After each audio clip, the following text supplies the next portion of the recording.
Est-ce que vous êtes déjà demandé si le fait de regarder des écrans affecte votre vision? Ici, Dr. Alexandra, je suis médecin généraliste. Je travaille à la clinique SM Privée, vous avez le lien en bio. Puis justement, je vous explique qu'est-ce que ça fait quand on regarde trop les écrans. Parce que oui, ça a un effet. Principalement, ce que ça fait une fatigue oculaire. Puis quand on regarde un écran, on cligne les yeux 50% moins de fois. Fait que c'est comme nos yeux restent plus ouverts. Fait que ça crée une sécheresse oculaire. Ça va créer aussi, comme je l'ai dit, une fatigue. Puis pour éviter ça, ou en tout cas pour diminuer, c'est de penser à cligner des yeux.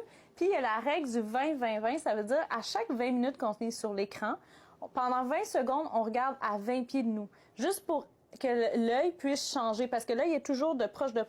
Fait que ça vient travailler le muscle de l'œil, puis ça vient aider à diminuer le risque, par exemple, de myopie.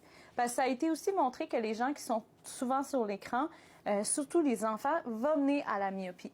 Fait que quand on est, par exemple, dehors, qu'on est plus souvent dehors, ben les enfants, par exemple, ils ont fait des études qui étaient souvent dehors, vont avoir moins tendance à avoir une myopie, donc une vision de loin qui est atteinte.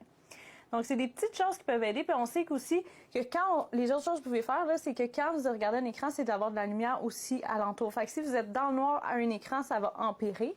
Puis on sait que la lumière bleue aussi vient jouer avec les différentes molécules dans votre cerveau, comme la mélatonine. Donc, si vous êtes sur les écrans jusqu'à tard le soir, mais ça vient débalancer vos hormones puis réduire votre qualité de votre sommeil.